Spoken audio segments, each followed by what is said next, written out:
Trump ये धमकी दे रहे हैं कि अगर पुतिन से उनकी मीटिंग फेल हो गई तो वो दुनिया में सबसे तेजी से विकास करने वाले होनहार भारत पर टैरिफ लगा देंगे। डोनाल्ड ट्रंप के मंत्री ने कह दिया है कि अगर पुतिन से बात नहीं बनी तो वो भारत पर और ज्यादा टैरिफ लगा देंगे। ये क्या बात हुई भाई? दूसरी तरफ ट्रंप ने भी मुलाकात से पहले पुतिन को धमका दिया है कि अगर बात नहीं बनी तो रूस को गंभीर परिणाम भुगतने होंगे। यह सब देखकर लोग पूछ रहे हैं कि ट्रंप के दिमाग में केमिकल लोचा हो रखा है क्या, जिसको देखो धमकाने लग रहे हैं। लेकिन इस बीच कैसे ट्रंप ने यह मान लिया है कि रूस यूक्रेन युद्ध मोदी ही रुकवा सकते हैं, आज आपको यह भी बताऊं। भारत चीन रूस की तिकड़ी क्या नया कमाल करने जा रही है। मोदी अब अमेरिका को छोड़ कौन कौन से देश के साथ व्यापार करने वाले हैं। भारत चीन क्या कभी दोस्त हो सकते हैं, और चीन भारत के लिए कैसे गजब गजब फैसले ले रहा है, आज ये सब आपको दिखाऊं। उससे पहले जो घमासान मचा है उसकी एक झलक देखिए।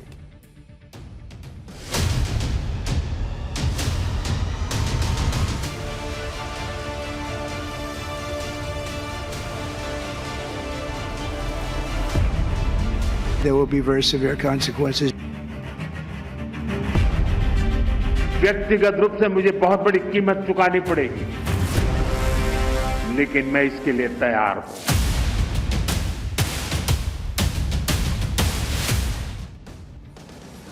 पूरी दुनिया में इस वक्त भारत और चीन की बात हो रही है। लोग कह रहे हैं कि क्या ही गजब हो रहा है, चीन और भारत की इतनी जबरदस्त दोस्ती कैसे होने लगी, लोग पूछ रहे हैं। चीन तो भारत की दोस्ती के लिए ऐसा बिछा जा रहा है, दोस्ती को लेकर ऐसे ऐसे बयान दे रहा है चीन, जिन्हें सुनकर ही ट्रंप का बीपी हाई हो रहा होगा। भारत और चीन की दोस्ती की सबसे बड़ी खबर तो आज आई है। खबर यह है कि भारत और चीन के बीच बॉर्डर पर व्यापार शुरू हो सकता है। एलएसी पर टेंशन के बाद यह व्यापार ठप हो गया था। अब 5 साल बाद इसके फिर से तेजी पकड़ने की संभावना है। इसके लिए भारत और चीन के बीच बातचीत चल रही है। यह खबर डोनाल्ड ट्रंप के लिए एक बहुत बड़ा झटका है, क्योंकि ट्रंप इस वक्त ट्रेड को लेकर भारत और चीन दोनों से भिड़े हुए हैं। लेकिन ट्रंप को बहुत जल्दी ही समझ में आ जाएगा कि जो खेल ट्रंप ने शुरू किया उसे भारत और चीन मिलकर खत्म करने की कोशिश कर रहा है, क्योंकि भारत से दोस्ती करने और फिर से बॉर्डर ट्रेड शुरू करने को लेकर चीन बहुत ज्यादा सीरियस है। बॉर्डर से ट्रेड को फिर से इसलिए खोलने की बात चल रही है कि भारत के विदेश मंत्रालय ने आज बताया कि बातचीत सभी ट्रेड पॉइंट्स पर हो रही है और उन्हें फिर से शुरू करने के लिए हो रही है। इसमें उत्तराखंड में लिपुलेख पास है, हिमाचल में शिपकीला पास, सिक्किम में नाथुला पास शामिल है। अगर भारत और चीन के बीच व्यापार शुरू होगा तो इससे दोनों देशों का फायदा होगा। दोनों देश बड़े बाजार हैं, दोनों पड़ोसी देश हैं, दोनों के पास बड़ी संख्या में आबादी है जो किसी भी सामान को खपा सकती है। पड़ोसी देश होने की वजह से ट्रेड आसान रहता है, लॉजिस्टिक की लागत कम आती है। यानी वहां ट्रंप सोच रहे थे कि हम अमेरिका के बाजार में भारत का सामान महंगा करेंगे, अब देखते हैं मोदी क्या करेंगे। यहां भारत और चीन के बीच ऐसे संबंध सुधरने की शुरुआत हो रही है कि भाई लोग पूछ रहे हैं कि अमेरिका की जरूरत कितनी रह जाएगी फिर। इतना ही नहीं, मोदी और कौन कौन से नए मार्केट को भारत के लिए खोल रहे हैं वो भी आपको आगे बताऊंगा। लेकिन भारत और चीन के ये संबंधों के सुधरने की शुरुआत बहुत इंपॉर्टेंट है, क्योंकि भारत और चीन के बीच बॉर्डर व्यापार का लंबा इतिहास है। मसाले, कालीन, फर्नीचर, औषधीय पौधे, मिट्टी के बर्तन, पशुचारा, ऊन और इलेक्ट्रॉनिक सामान जैसी चीजों का लेन देन भारत और चीन के बीच सदियों से होता रहा है। लेकिन यह व्यापार बहुत सीमित लेवल पर होता था, जो कोविड और गलवान झड़प के बाद बिल्कुल ठप सा पड़ गया था। भारत और चीन की दोस्ती अचानक कुछ हफ्तों में कैसे बढ़ गई, उसके बारे में हम आपको बताते हैं। जैसे चीन ने भारत को यूरिया निर्यात पर लगे बैन में ढील दे दी है। 2023 में चीन ने भारत को यूरिया निर्यात रोक दिया था। अब भारत फिर से चीन से यूरिया मंगा सकता है। भारत दुनिया में यूरिया का सबसे बड़ा इंपोर्टर है। जवाब में भारत ने भी चीन को रेयर डीजल भेजा है। 4,96,000 barrel ultra low sulphur diesel Bharat चीन को दे रहा है। भाई दुनिया हैरान है कि क्या ही हो रहा है। जो चीन ये कहते हुए यूरिया देने से मना कर रहा था कोविड के बाद कि नहीं हमारे यहां अपनी खपत नहीं दे पाएंगे सबको, फिर दूसरों के लिए खोला तब भी भारत को नहीं दिया। अब अचानक चीन खुद आगे बढ़ के कह रहा है कि लो ना दोस्त यूरिया ले लो हमारे यहां से। तो भारत भी कह रहा है कि हमारे यहां से डीजल ले लो। तो गजब हिसाब चल रहा है भाई। ट्रंप के चक्कर में ब्लेसिंग इन डिस्गाइज हो गया है क्या? इतना ही नहीं, अप्रैल में चीन ने भारत को झटका देने के लिए रेयर अर्थ मैग्नेट के निर्यात को सीमित कर दिया। लेकिन अब यह भी खबर आ रही है कि भारत और चीन के बीच रेयर अर्थ मैग्नेट पर भी बात हो रही है। चीन के दूतावास ने भारत की कुछ कंपनियों को वीजा भी जारी किया है, जिससे ये कंपनियां चीन जाकर रेयर अर्थ मैग्नेट की सप्लाई को सुनिश्चित कर सकें। साल 2025 में ही भारत चीन से 306 करोड़ रुपए की कीमत के रेयर अर्थ मैग्नेट इंपोर्ट कर चुका है। ऐसी भी खबरें हैं कि पीएम मोदी जब इसी महीने के अंत में चीन जाएंगे तो उस वक्त भी दोनों देशों के अधिकारियों के बीच रेयर अर्थ मैग्नेट की सप्लाई पर बात होगी। इसके अलावा यह भी खबर है कि भारत और चीन की बातचीत में जो टॉप एजेंडा है उसमें रेयर अर्थ मैग्नेट, फर्टिलाइजर्स और फार्मास्यूटिकल्स शामिल है। यानी भारत और चीन कमोबेश इस वक्त इस तरह से एक दूसरे के हित के बारे में सोच रहे हैं जैसा दशकों से नहीं हुआ है। गजब ही हो रखा है। और ट्रंप अपने घमंड के चक्कर में भारत से दूरी बढ़ा रहे हैं। इस चक्कर में भारत और चीन तेजी से पास आ रहे हैं। आप यह भी देखिए कि भारत की एयर इंडिया वॉशिंगटन के लिए फ्लाइट कुछ समय के लिए बंद कर रही, तो वहीं दूसरी तरफ सूत्रों के मुताबिक भारत और चीन के बीच अगले महीने से डायरेक्ट फ्लाइट शुरू हो सकती है। भारत सरकार ने एयर इंडिया और इंडिगो को इसके लिए निर्देश दिया है। चीन के लिए डायरेक्ट फ्लाइट के लिए शॉर्ट नोटिस पर तैयार रहने को कहा गया है। दोनों देशों के बीच डायरेक्ट फ्लाइट सेवा कोविड के बाद से ही बंद है। यानी एक एक स्टेप आप देखते जाइए, ऐसा लग रहा है कि चीन जो है वो 4 कदम आगे बढ़ रहा है, और चूंकि चीन पर आप खुल के भरोसा नहीं कर सकते तो भारत भी 2 कदम आगे बढ़ा रहा है। वहीं चीन भी दोनों देशों के बीच डायरेक्ट फ्लाइट की वकालत कर रहा है। चीन के विदेश मंत्रालय के प्रवक्ता ने कहा है कि भारत और चीन दोनों की कुल आबादी 2 अरब 80 करोड़ है।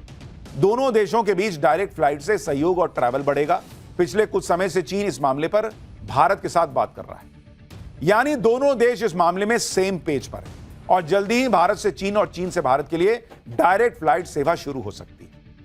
अगर भारत चीन की दोस्ती हो गई तो ट्रंप की सारी अकड़ निकल जाएगी बॉस, क्योंकि भारत इतना बड़ा मार्केट, चीन इतना बड़ा मार्केट और दोनों शक्तिशाली देश। ट्रंप जो टैरिफ चिल्ला रहे हैं उनकी अकल ठिकाने आ जाएगी।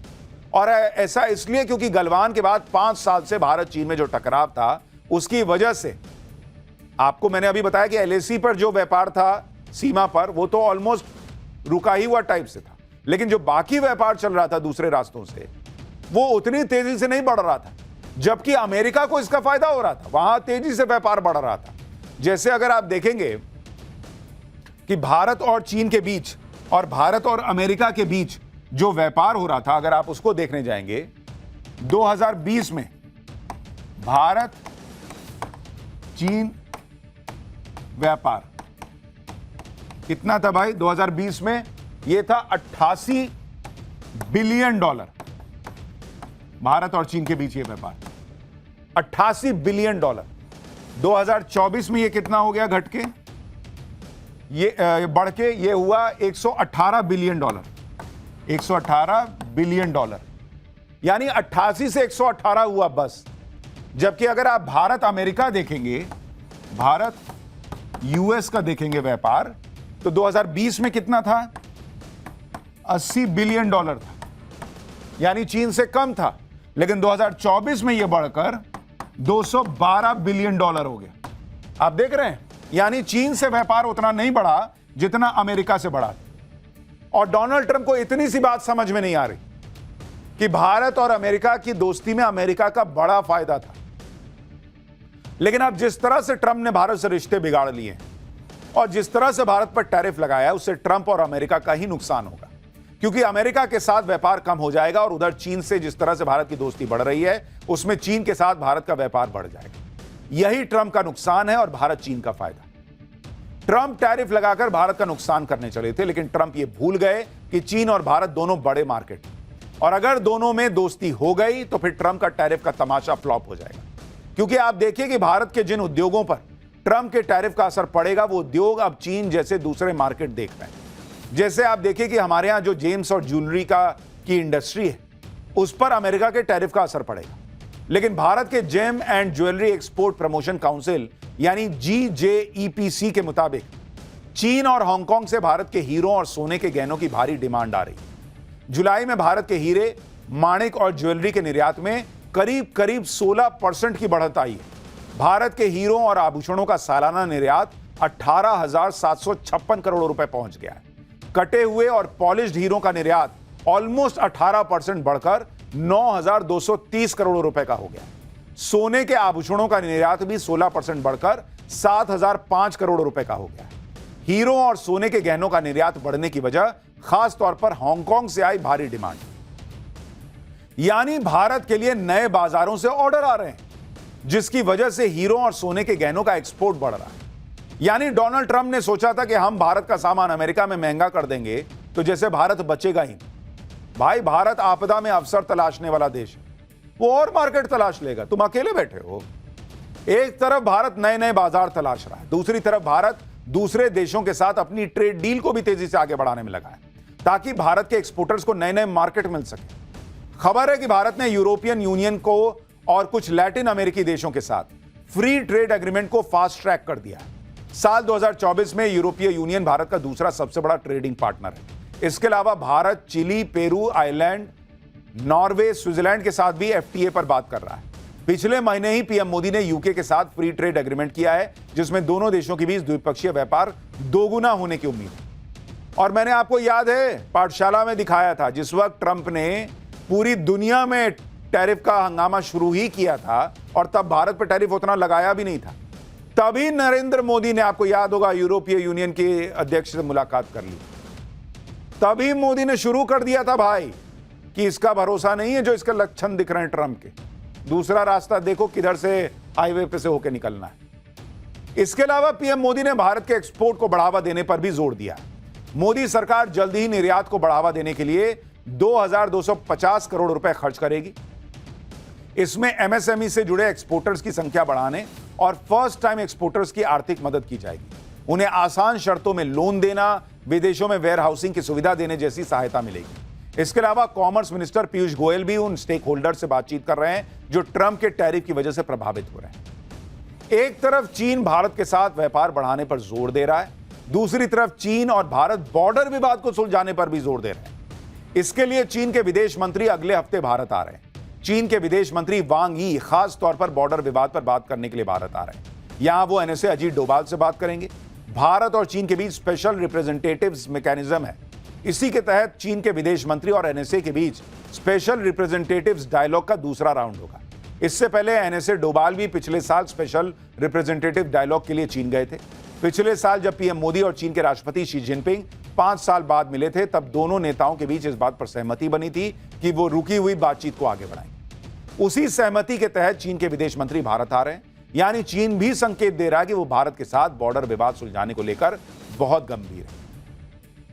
चीन हर दिन भारत की दोस्ती पर नए नए बयान दे रहा है। चीन के विदेश मंत्री की भारत यात्रा को लेकर चीन के विदेश मंत्रालय के प्रवक्ता ने आज ही एक बयान जारी किया है कि भारत और चीन कई लेवल पर बातचीत कर रहे हैं। चीन की तरफ से कहा गया है कि वो भारत के साथ मिलकर काम करने को तैयार है। चीन ने कहा कि दोनों देशों के बीच राजनीतिक पारस्परिक विश्वास को मजबूत करने, व्यावहारिक सहयोग को बढ़ाने, मतभेदों को उचित ढंग से निपटाने के लिए चीन भारत के साथ मिलकर काम करने को तैयार है। इसके अलावा चीन के विदेश मंत्रालय की तरफ से कहा गया कि भारत और चीन दोनों बड़े विकासशील देश हैं और ग्लोबल साउथ के अहम सदस्य हैं। भारत और चीन के सहयोग से दोनों देशों को फायदा होगा। दोनों देशों के लिए यही सही विकल्प है। यानी चीन खुलकर भारत से रिश्ते सुधारने की वकालत कर रहा है। और एक बार नहीं बॉस, मतलब पिछला एक